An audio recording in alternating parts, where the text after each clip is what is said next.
While Devin White is still on the roster, his trade demand has a huge negative effect on Jason Licht's strategy for next week's NFL draft. That and more on today's Mock Draft Monday episode of Locked On Bucs. You are Locked On Buccaneers, your daily Tampa Bay Buccaneers podcast, part of the Locked On Podcast Network, your team every day.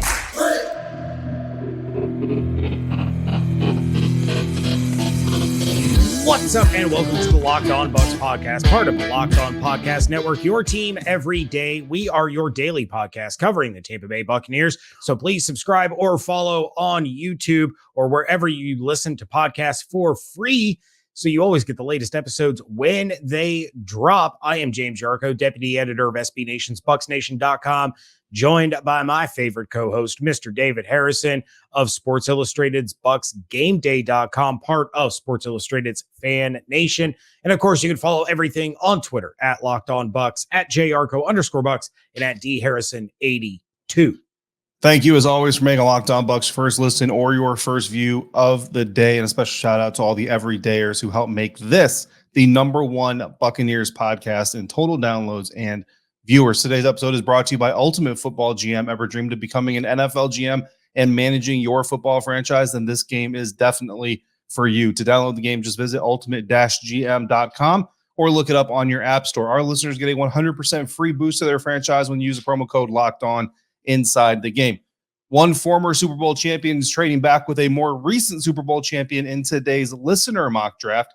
And we're bringing you Dueling Locked On Bucs mocks. But first, Devin White's reported trade request and Jason Licht's non-denial of said trade request sent shockwaves through the Bucs Nation last week, and the ripple effects of those will last until next weekend and the 2023 NFL Draft. James, it is amazing to be saying NFL Draft and next week. Oh, thank goodness. In the same breath. I love all these mock drafts, but I am ready to react to actual picks. Another mock draft Monday before we get to the real one. We will get through all this. We will make this as entertaining as possible. But first, we did a buy-sell segment last week, something we don't really do a lot of here. And we had some Bucs fans also get in on the action. So one person, Devin Kramer, commented on that episode, quote, Whitey's going to play for the Bucs this year, but the Bucs are going to trade him at the deadline, end quote, which was interesting. NFL trade deadline trades, not typically all that big, but there have been some significant ones in the past. Certainly Robert Watson followed up and said, quote, I'll buy, then sell in that order, which of course is what you did. It's also what I did. So a lot of us kind of see it eye to eye. But before we even get to next season or any future contract talks for that matter, James, there is the matter of this year's NFL draft, again, coming up next week. Now, before the report of Devin White wanting a trade, before the Jason Licht non-denial of his requesting a trade happened, our Buccaneers draft priority list as far as position of need, and again, this doesn't mean, number one need is the first round pick, number two need is second round pick, all that stuff, but just the positions that they need to address the most in the NFL draft. Number one was offensive tackle. Number two was a defensive end. Running back was third. A nickel corner was fourth. Backup safeties at both positions were fifth. So I guess fifth and sixth, or 5A, 5B, whatever you want to call them. Linebacker after that, and then outside linebacker after that. Now, I know some people have outside linebacker higher, but the question really for this discussion is, where does linebacker sit now following these developments for you? I guess maybe it jumps up to fifth. It might jump the backup safeties. You can find probably cost effective backup safety more so than you would be able to find a potential starting linebacker to replace Devin White if he gets dealt.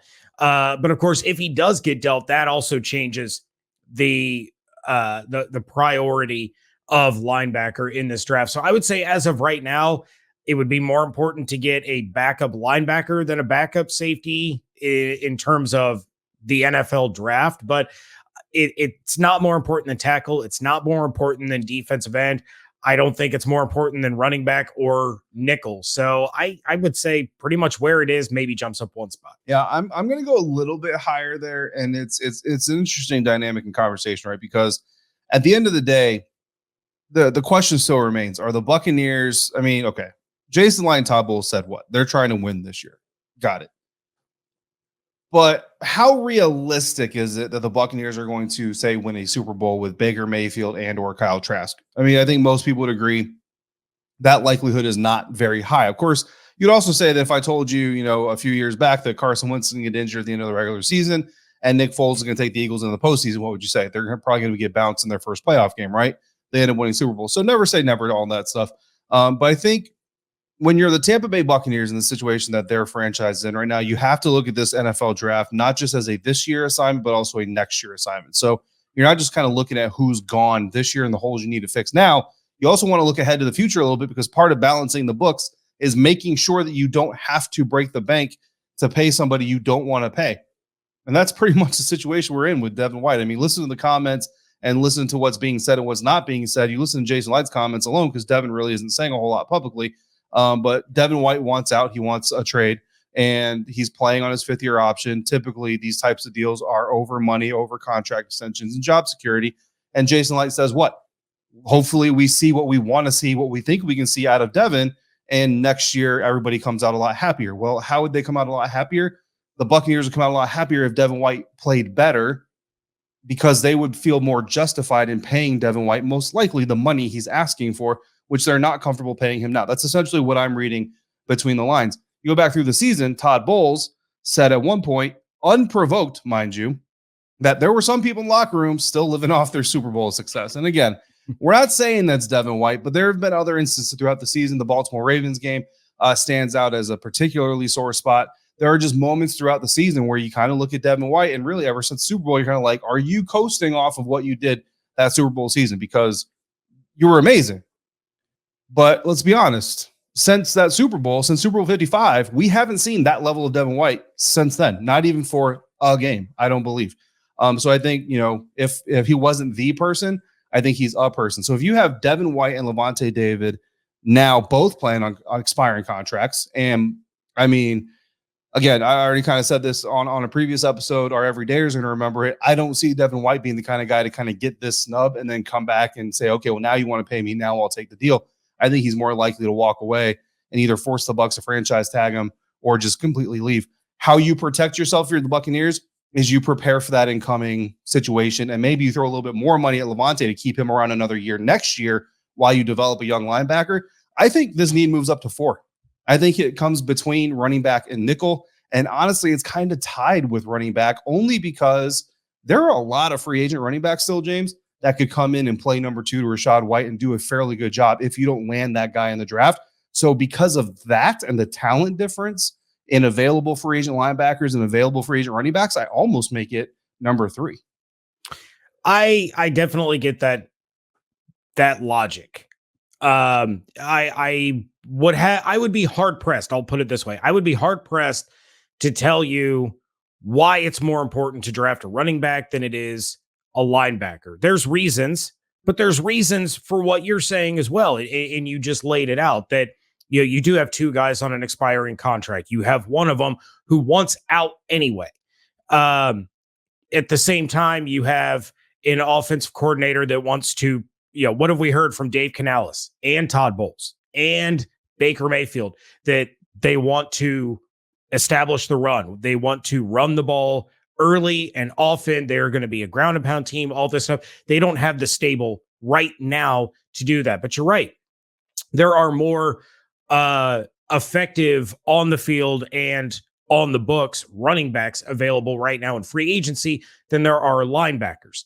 At the same time, you're looking at 1-year deal for those kinds of guys, whereas maybe the running back that you grab in the draft, you have that guy for 4 or 5 years. Now you don't have to worry about it as much. No. It's a murky situation. And this is why Devin White's timing of the demand and the demand in general puts Jason Licht in a really tough spot, because now that 2nd round pick that you could have used on a defensive end or a running back or a nickel corner might have to go to a linebacker position, not only to be a backup, but to groom that guy to be the incoming starter in 2024.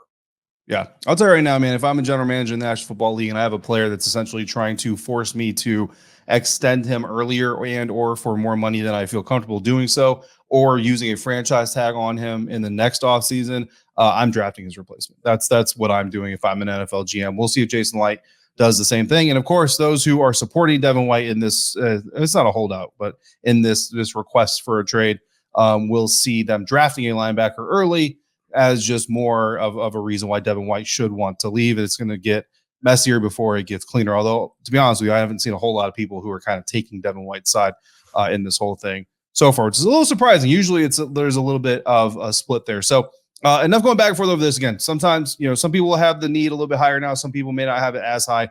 That's fine. Against the eye of the beholder. At the end of the day, it's really going to be what best player available at a position of need. You combine the two. It's not one or the other. So let's go over some dueling draft picks and let's see just how this shift in the Buccaneers team dynamic has impacted our reviews. We're going to do that coming up next here on today's episode of Locked On Bucs, part of the Locked On Podcast Network, your team every day. And we're going to do that thanks to our friends over at Ultimate Football GM. Today's episode is brought to you by Ultimate Football GM. You've heard us talking about this mobile app game. And if you ever thought you'd make a good GM dealing with some of these circumstances, you've got to give this game a try. Because when you play Ultimate Football GM, you are in control of everything. Your players will even get in trouble, and you have to decide if you're going to fine them, punish them, support them, if you're going to publicly kind of call them out. When you play Ultimate Football GM, you literally control everything as you try to create your dynasty. You start off with the worst roster in football and the number one overall pick. And from there, you got to keep your coaches or fire them, keep your medical staff or fire them, scouts, players, all of it, and choose who the number one overall pick will be, or trade back and stockpile a bunch of picks, which if there's not a franchise quarterback there, I would probably recommend doing that. You're doing it all in a challenging and realistic game world. Ultimate Football GM is completely free to play and playable offline. So no matter where you are, you can play this game. And Locked On Bucs listeners, you get a 100% free boost to your franchise when you enter the promo code Locked On in all caps in the game store. That's Locked On in all caps in the game store. So make sure you check it out today. To download the game, just visit ultimate-gm.com or look it up in your app store. That's ultimate-gm.com. Ultimate Football GM. Start your dynasty today.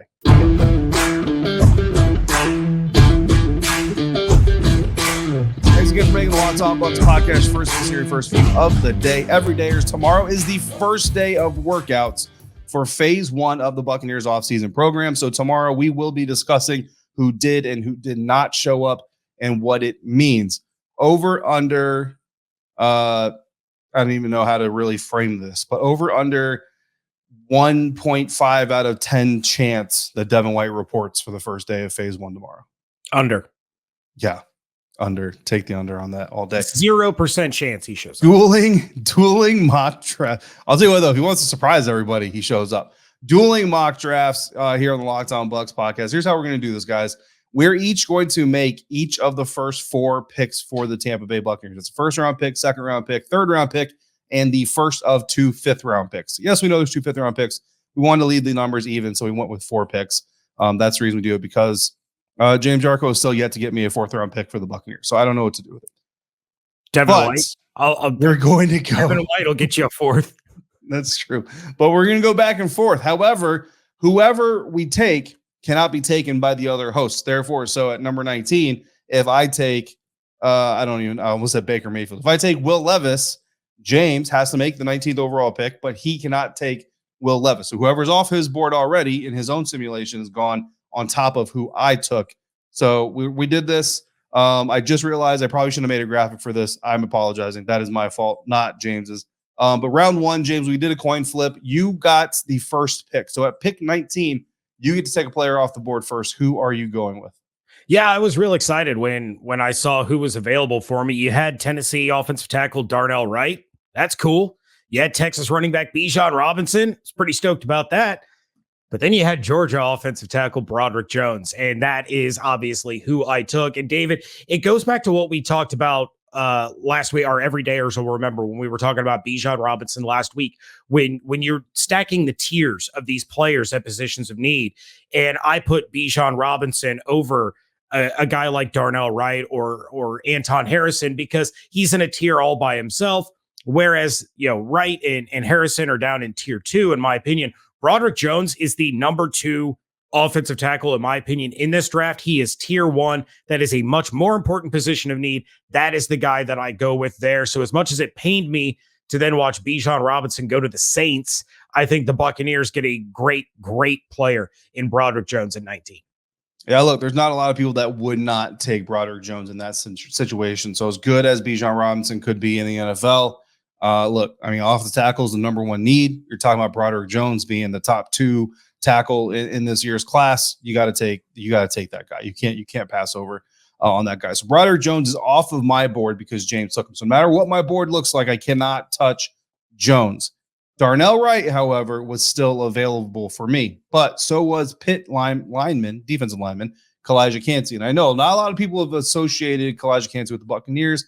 I kind of wanted to look at him. I kind of dove in. I was like, could he be kind of that defensive end? I don't really think the dimensions aren't there. There's just too much risk, right? I don't feel like this Buccaneers team is a team that can afford to take a guy who's kind of quote unquote undersized and see if they can't coach him up to be effective anyway. I think you need to take a guy that kind of fits what you need and kind of comes in and has the traits already. Then you just have to work with him. Clemson D lineman Brian Bresee was also available. He really gave me some pause, but again, offensive tackle is the number one position of need. Offensive tackle, there's a top tier to there. For me, that top tier ends with Darnell Wright out of Tennessee. And because he's still there, you only have one serviceable tackle without him. So you got to add him. Now you have 2 serviceable offensive tackles in Tristan Wirfs and Darnell Wright. So that was my pick at number 19. Now coming back to 50, we're snake ordering this. So I get to go first here at pick 50.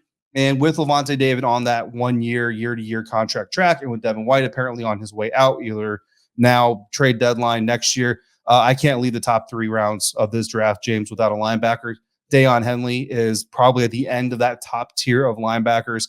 Drew Sanders out of Arkansas is in there. Jack Campbell out of Iowa is in there. Clemson's Trent Simpson is also probably in there. They're all gone. There's a run on linebackers off my board. So I'm like, you know what? I got to get my dude now because this guy may need to be a starter for me next year. Or if kind of what I said in segment 1 comes to fruition, Devin White leaves, maybe I convince Lavonte to give it another run for me, one more time for old time's sake, and, have Deion Henley there out of Washington State playing his second year under Lavonte Davis tutelage. Give me another year to maybe stockpile that. So pick number 50, I go Deion Henley out of Washington State. Yeah, when it got to my turn at pick 50, I really, really wanted to take Kansas State's Julius Brents. This is a guy who makes his money up at the line of scrimmage, being a very tough physical corner, 6'3" and 83-inch wingspan. Can you imagine that kind of guy in the nickel spot for the Buccaneers with Carlton and Jamel Dean on the outsides? That would have been a thing of beauty. But like you, the question surrounding Devin White, the uncertainty of if Lavonte is going to be with the Bucs beyond this season, and with Arkansas linebacker Drew Sanders falling into my lap at pick 50, that had to be the pick. The value was way too good at a position with so many questions surrounding it, even if he's just a backup, and you want your first 2 round guys to be immediate impact guys. But even if he is just a backup, to have that year, that learning curve, and to be able to step in and be the starter moving forward, I had to go with Drew Sanders at pick 50. All right. Yeah. And like I said, Drew Sanders is not on my board, not available for me when I came up to pick. So pick 82, this one was tough, but I did eventually decide to go with the secondary. And I chose between Florida State safety Jamie Robinson, Texas A&M cornerback Jalen Jones. I went with Jamie Robinson. I basically want to get the best nickel I could. Jalen Jones, not really a nickel corner, but we have Antoine Winfield Jr. So worst case scenario here, we drop Antoine Winfield down as the nickel. We put Jamie Robinson there as the backup free safety to fill in when Antoine is playing up. One of the most complete safeties in this class, according to a lot of draft reports. So I feel more comfortable with Jamie than I do with Jalen, when Jalen's probably going to be backing up, maybe playing time or fighting for time with Zion McCollum instead. So I went with Jamie Robinson out of Florida State. Yeah, and at pick 82, our everydayers know how I cried real legitimate tears that I had to pass on Illinois safety Sidney Brown in this spot. But when you have a potential franchise quarterback staring you in the face in the 3rd round and he only slid because of injury, you take him. So I ended up taking Tennessee quarterback Hendon Hooker. There's no pressure for him to start right now. He can get healthy. He can learn the offense. He can work with Dave Canales. He can work with Baker Mayfield. He can laugh at Kyle Trask throwing to people on the sidelines and members of the media. Hendon Hooker absolutely had to be the pick in the 3rd round for me. Then moving on to, go ahead. Fair. No, I was just going to say that's fair. That's fair. Moving on to the first pick in the 5th round, pick 153. I did take a good long look at Michigan tight end Luke Schoonmaker. He did have a top 30 visit with the Buccaneers. They need a tight end, but Rachaad White needs some help because I passed on Bijan Robinson. And so UAB's Dwayne McBride was my pick here. And what's funny was he was actually in consideration for me in the 3rd round. Yeah. Had Hendon Hooker not been there, and instead he falls all the way down. And the Bucs are able to get a guy with 4.5 speed. He ran for over 120 yards in 10 of his 11 games last season. To me, he's the perfect 1B to Rashaad's 1A. Yeah, I like that pick. I like it so much that I was going to make it if you didn't take him. But that's the rules. That's the rules here, right? And for the record, you guys know I love Hendon Hooker as well, and the idea of adding him to this roster. He went number 47 in my simulation to the Washington Commanders. So he wasn't even available for our 2nd round pick, let alone our 3rd round pick. James's board, you guys need to hope that James's board is the one that falls more closely to what the Bucs get. I was going to go with McBride. I also looked at Schoonmaker, but before I address the tight end depth, I did want to hit the defensive line.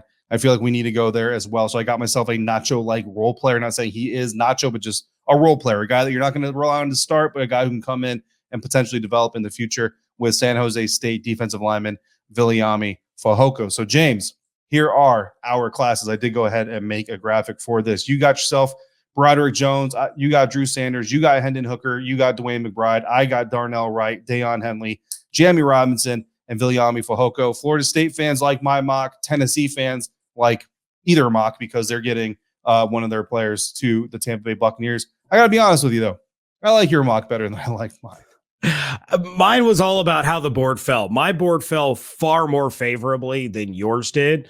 I can't imagine that you would have made too many different decisions than I did had your board fallen that way. So overall, I think we both did a good job with the hands that we were dealt. We both addressed, you addressed the trenches a little bit more than I did, but we both addressed positions of need with some really, really talented players. The biggest difference was I got, one of the top rated tackles plus a potential franchise quarterback because my simulation loved me. All right. Well, we gave you our dueling mocks, but it is time to see what one of our listeners did in our latest listener mock draft submission. That is next on today's episode of Locked On Bucs.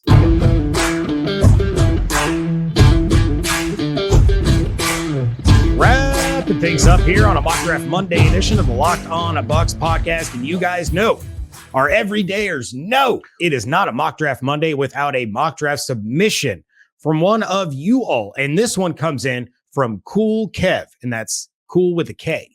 Cool Kev.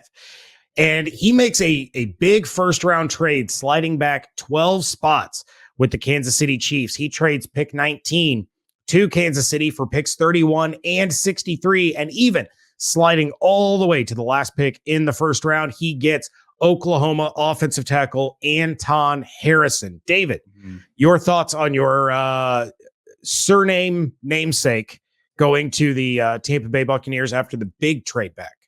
Yeah, I mean, look, the name just reeks of excellence. So I don't think there's any way that the Bucs can go wrong. No, look, Kev, I think did a really good job. Again, like we said with all your guys' mock drafts, if we can't simulate your trade ourselves, then unfortunately we can't put it on the air, right? We got to try to keep this within the realm of likelihoods and possibilities. This trade went through without a hitch. Pick 19, you move back to pick number 31, you net yourself pick number 63. And I've kind of been on record saying like pick 45 to 60. That's like the sweet spot in this draft. There's a lot of talent that's going to go in that window. Here we go to 63. So we're kind of right outside that window.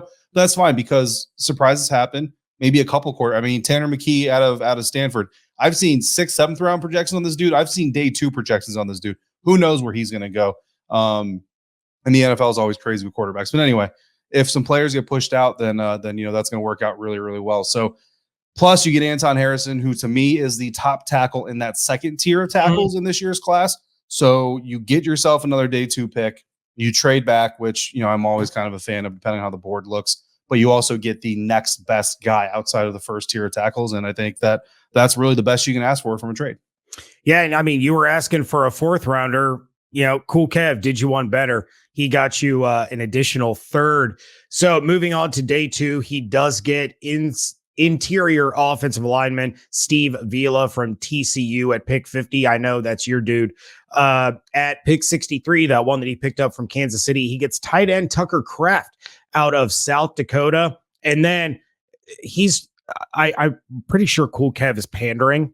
He pandered to you at pick 50 with Avila, and then he panders to me, pick 82, safety Sidney Brown out of Illinois. Again, I think this was a great job by Kev, where he addresses the interior of the trenches after addressing the exterior of the trenches on the offensive side of the ball, gets another tight end to replace Cameron Brate, complement Cade Otton, and then, of course, Sidney Brown. He'll be a rotational guy as a rookie. He's going to learn the defense, have to play catch up with Todd Bowles' system, which we know is a very difficult one for safeties and corners, but he's a versatile guy. He'll get in on special teams. He will have an immediate impact as a rookie. Absolutely. I'm a big fan of Steve Avila, but I want to talk about Tucker Kraft. This guy, when you look at kind of the way the NFL tight end position is going, he's a guy that kind of fits that position, which is weird because he didn't have this great prolific college career. Started off his time at Penn State, obviously ended up with South Dakota State, and there's kind of a reason for that, right? But I think to a certain extent, that's where the college game is not necessarily matching the NFL game. And look, you look at some of the best tight ends we have in the National Football League today, not a lot of them were great collegiate players, so I wouldn't be too concerned with the fact that Tucker Kraft wasn't like the sexiest college name coming out. In fact, sometimes, again, I'm not trying to beat down O.J. Howard here, but O.J. Howard is just kind of one of the latest examples. Sometimes the bigger quote-unquote tight end names don't really pan out, which is why Dalton Kincaid should be the number one tight end on everybody's board. But solid first 2 days, James. Day 3, we wrap this thing up. We get ourselves a wide receiver. We get a running back in Keaton Mitchell, and I put air quotes around that, even though you can't see me right now,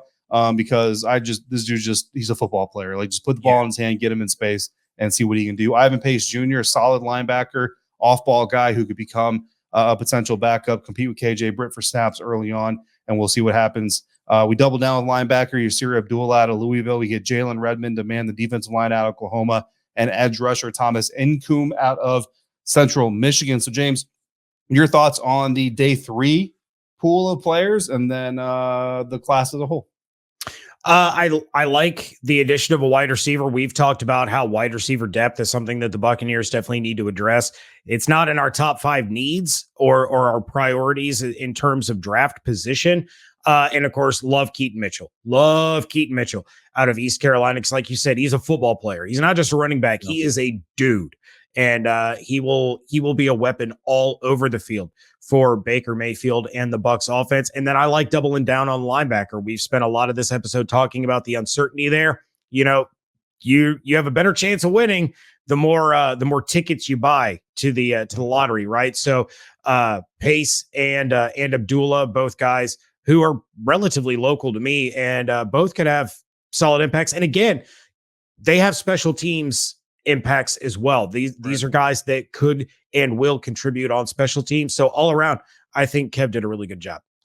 Yeah, it's a solid class. And I like, if you're not going linebacker early to kind of prepare for the impending replacement that you need, you double down later and you get 2 guys. And like you said, you get more tickets to the lottery. Hopefully you hit on one of those guys. If not, you might have to end up prioritizing the position next offseason / NFL draft. And again, as much as, it would pain everybody to see Levante David right off in the sunset, Devin White go sign somewhere else. We're quite a few linebackers who changed hands this offseason. Some of those guys are on 1-year deals, so they might be free agents again next year. The only thing I don't like, no corners. I want to see a corner in the class if I'm looking at the Tampa Bay Buccaneers draft class. But that's a very small complaint to put. A very solid effort there by Cool Kev. Appreciate you. Kev has a lot of confidence in Zion McCollum. Kev is a believer. Hey, so do I. I'm a believer in Zion too. Didn't feel the need. So I got your back, Cool Kev. Thank you, Kev, for sending in the mock draft. Of course, you all have one more shot to get your mock draft on the show. And of course, you can do so by sending it in to lockedonbucspodcast@gmail.com or send it to the DMs on Twitter @LockedOnBucs. But we want to thank you again for making Locked On Bucs your first listen or view every day. And for our everydayers, tomorrow is the first day of Buccaneers Phase 1 of the offseason workout program. And we are going to come back with some thoughts on who did and who didn't report. And of course, we will have plenty more to discuss. Make sure you are checking out all of David's work over at bucksgameday.com. Check out mine over at bucksnation.com. And of course, follow everything on Twitter at Locked On Bucs, at JArco_Bucs, and at DHarrison82. Hope you all have an absolutely outstanding day. Stay safe, stay healthy, fire the cannons. We thank you so much for joining us right here on Locked On Bucs, part of the Locked On Podcast Network, your team every day.